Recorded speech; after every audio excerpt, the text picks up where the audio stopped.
Yo guys, it's Slyroh. You already know that today I'm bringing you guys another episode of the Pokemon Showdown NU Nuzlocke, and on the last episode we lost all of our team again. I mean, we got to use it for 2 episodes. One episode was good, one episode was not so good. But if you missed it, well, I kind of spoiled it, but you can still watch it anyway. To catch on up to where we are at. So of course I did make a new team, and I gotta tell you guys, this is the first time in this series that I was, starting to make a team, and then I was like, oh, I know what type of Pokemon I need. I need a Mon to fulfill this role. Looked at the list of Mons that I still have available, and none of them fit it. So I'm starting to reach the point where team building is getting much harder because certain roles, or at least the mons that are good at certain roles, are not available to me anymore. So that's kind of terrifying, but it should turn into some pretty entertaining teams, especially towards the end. I realize that there are a lot of water types left. There's still a few ghost types, and there's like no fire types. So I mean, some of these types are going to start like doubling up here soon. I mean, you can see on this team I have 2 ice types. That's not really because there's a lot of ice types, it's just because of how it is. We'll get into this team. If you were lost on any of the things that I'm talking about, then maybe you should go back to the first episode where everything is super clearly explained, but a summed up version of it is that I am playing through the NU tier, and anytime a Mon on my team dies, I cannot use it for the rest of the series, and we keep going on that way until we have used every single Pokemon in the NU tier, and then once they're all dead, the series is over. So it's not a very happy ending, but it's a happy journey, and that's all that really matters. So, of course, because I have a new team of 6 Mons that I have not used on any previous teams, I will go over them, but of course, before I do that, I will bring up the list, or the picture thing, of Pokemon that I'm still available to use. All the Pokemon that are still good to use are in green, including the ones on my team, and all the ones that have died so far are in red. So, that's what I had to build with. I probably could have built better teams, but I mean, I'm not a very normal team builder, like in normal situations, so as when it comes to series like this, my teams are not going to end up normal. But let's go ahead and talk about it, so we don't waste too much time. But we're starting off, we have a new water type, Samurot's no more, and I forget what we had last episode, but oh, Quagsire, that didn't last super long. So now we have Mantine, which is going to be a specially defensive defogger with water absorb, so I can take water moves. I can pretty much take anything that's specially defensive, because this thing, base 140, fully invested in special defense. I'm not scared of too many special attackers. So, I mean, outside of electric types, would still rather not deal with that, but Scald, Toxic, Defog, Ice Beam should be good. I could have swore this thing got Roost, but it doesn't, and if it did, it probably would be used more, so that's probably why. So that's my specially defensive wall, and let's pair it out with my physically defensive wall, which is an Eviolite, Thick Fat, Piloswine with Stealth Rock, Earthquake, Icicle Spear, and Ice Shard, because Icicle Spear is fun for sashes and substitutes and stuff like that, so why not? And then Ice Shard, and I mean Earthquake, it's still base 100, so it's still gonna hurt, and Stealth Rocks are good, and this thing is going to take a lot of hits. Of course, my 2 walls don't really have reliable recovery, but they're just really fat in their respective ways, so they're there to take hits when they need to, and hopefully my offense can take out the opposing team before they take out my defense. It's kind of the point of this team. We'll see how it works. Probably won't work very well, but hey, we'll give it a shot. Then I have a Choice Banded Guts Hariyama with Close Combat, Fire Punch, Ice Punch, and Sleep Talk. So it's going to be bulky band, so that base 144 HP is going to be max invested. It's 492 HP, that's ridiculous. Decided to go Guts just for Scald Burns, and I'm pretty sure Guts works with Sleep too. I'm not sure, but I think it does. So for any of these Sleep Powder users, this probably wouldn't be a good idea to use against a Vivian or a Butterfree. This would be more like a Lilligant Sleep Powder switch in, and then, Sleep Talk, and then get either of the punches, and I mean, it's dead. It's so dead. Probably even a close combat would kill it, to be honest. So this thing is just supposed to put in so much ow. Of course, it is slow, so I do need to be using this very sparingly. But yeah, I think Hariyama can definitely put in some work, and if it survives past this, there are definitely a lot of other sets that I can use with Hariyama that can fit a lot of different teams, so I'm hoping that Hariyama pulls through as the MVP. And then, of course, we have Choice Scarf, Contrary Malamar, Superpower, Knockoff, Psycho Cut, and Destiny Bond. I don't really know what the standard set is. I know Choice Scarf Superpower is, and Knockoff is pretty standard. I just kind of threw two other moves on because why not? Psycho Cut is just other stab. I don't know if it's really worth it or not, but I'll find out. And Destiny Bond is a last-ditch effort if Malamar's going to die regardless, but I can still outspeed before something like sweeps my whole team. I can like Destiny Bond it and then give the rest of my team a chance. So, you know, last-ditch effort, but it's there. And then for basically the only real special offense I have, I needed to use up some of these ghost types, so I'm going with a Life Orb Haunter with Shadow Ball, Sludge Bomb, Energy Ball is the 3 attacking moves, and then Will-O-Wisp if I need it for any other like physical attackers that are being scary to my team. And then because I was low on special offense, this is where I was like really struggling. I couldn't find a whole lot of special offense that didn't like double up on like typings and weaknesses and stuff like that. So I decided to choose Auroras as my special offense. And I just went Assault Vest also to help with some bulk because Mantine is my only specially defensive Mon, and Auroras could work as an electric type switch-in should I need it to be, and I mean whatever else. It's just for a little bit more bulk but also some more offense. Discharge, Freeze Dry, Ice Beam, and Dragon Tail. So yeah, and then Snow Warning's going to bring out Hail, so I can get chip damage on my opponents. That's the team. I think it's decent.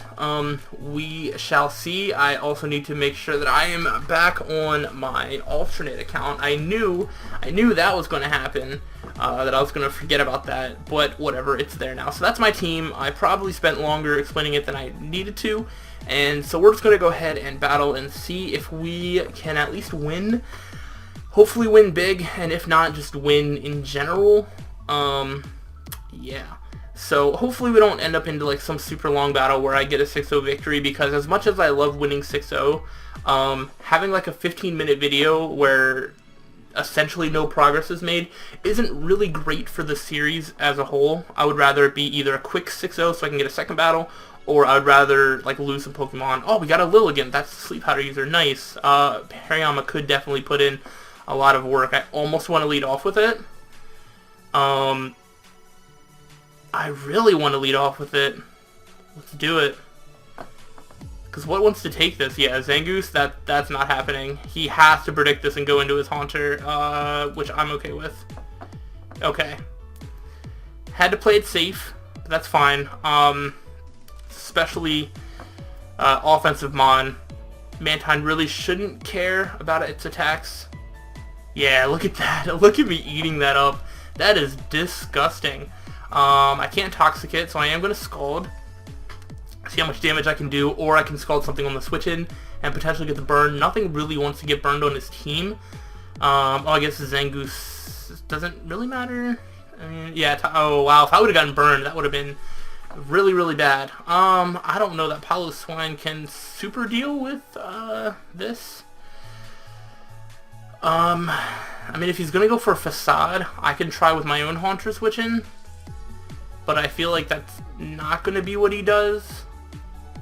I'm not super knowledgeable about what Zangoose does. Shoot. Let me think about this, because there's other physical attackers that I'm going to really need to look out for. I'm going to try and see. He does go for the knockoff. That sucks. Alright. So, he thought I was going to go into Honda. I mean, nothing on my team really wanted to get knocked off. Auroras could afford to be knocked off, but then I would have just be sacking Auroras off for essentially no reason. I'm just going to go for Earthquake because this is a threat in front of me. And, I'm dead. Dang it. Alright, well there's that. Alright, so now I have to go into my Choice Scarf Malamar. Because I'm pretty sure Toxic boosts its attack, not its whatchamacallit. Psycho Cut is probably a decent, or knockoff. Yeah, knockoff. Cool. Alright, so Zangoose is dead. That's good. Now he knows that I'm choiced into knockoff.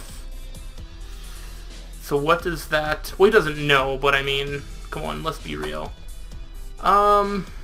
Should I save the Scarf Superpower?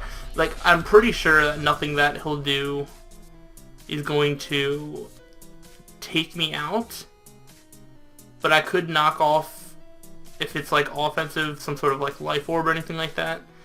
But if he, like, starts bulking up, it could be an issue.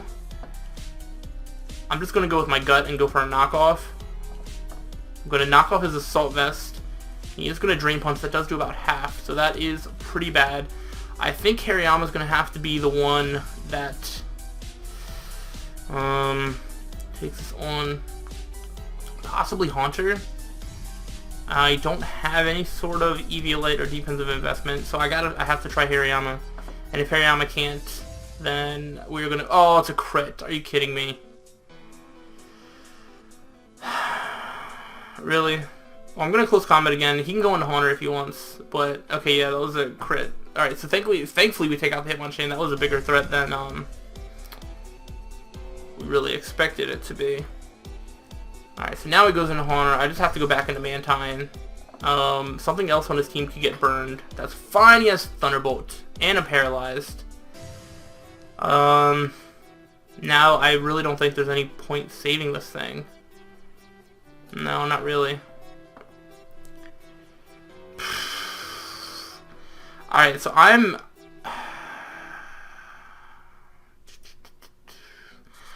max speed Haunter, and he might not be. No, I don't think he's. I could go into my Assault Vest user.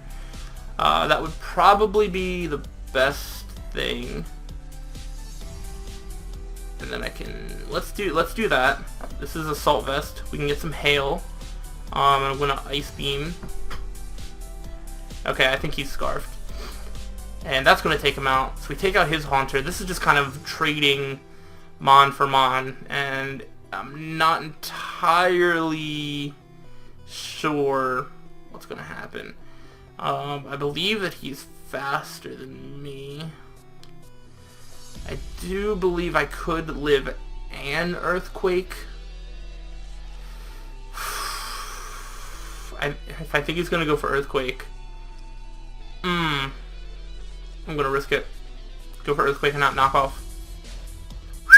Alright. Predictions for days. Energy Ball is not actually the most optimal play. Will-O-Wisp is actually. Yeah. Oh, predictions! Alright, good job. That was predictions. I can't even be mad about that. Shoot. He's probably going to be able to live a superpower, and then I won't be Scarfed anymore. I can just try and live an Earthquake.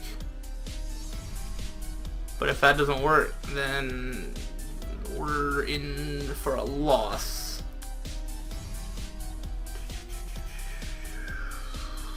I'm gonna have to live one anyway. If I have any chance of winning, I have to do some damage to this thing. I don't have priority on Hariyama. I have to do some sort of damage. I think he's going to kill me with an Earthquake, but my only chance of winning is living an Earthquake, getting off some damage, and then being able to Scarf myself. Okay. So here it doesn't matter. I mean, if I kill him with one superpower, then I'll be like, oh, I lost the game. But I guess the other thing I could have done was Destiny Bond, but I don't know. I don't see that. I don't know. I don't see that. Then Auroras would have to take out everything, and I don't think that would have worked. So we almost killed him with the superpower, but we are going to lose to Sand Slash, which is annoying because Sand Slash I don't think did anything for me. So that, how dare you? But dang, so we are going to lose our 6. I feel like I definitely spent more time explaining the team than I did using the team. That sucks. But that was actually a really good game. Yeah, I don't know. That was a really good game. It was I think two pretty good teams. The crit on my something really hurt. I forget what it was. And the fact that he had Thunderbolt on, Thunderbolt or whatever on his Haunter. I have Haunter, and I was looking through, and I didn't catch that he got Thunderbolt, so that's completely my fault. I should definitely remember that, because I do remember Gengar getting Thunderbolt, but whoops. So that was partially my fault. Should have definitely seen that Manton was not the optimal switch in the second time, and just went into Aurora, so then I could have saved Manton for later. Might have been able to help, especially against the Sand Slash. So definitely could have made some different plays, but at this point it is what it is, and we lost 6 more Pokemon. So I'm sorry to be such a terrible display of how to play Pokemon, but I mean, this is what you came for. This is what you're watching. This is what you signed up for. I never said I was good at NU. In fact, like last episode or 2 episodes ago, I'm pretty sure I directly said I'm pretty bad. So yeah. But I'm gonna have to build another team, and this team is actually kind of a struggle to build. So I'm sure that it's going to be even more of a struggle to build the next team. So we'll see what kind of shenanigans I come up with, and I will see you on the next episode. So thanks for watching, and until next time, guys, stay sly.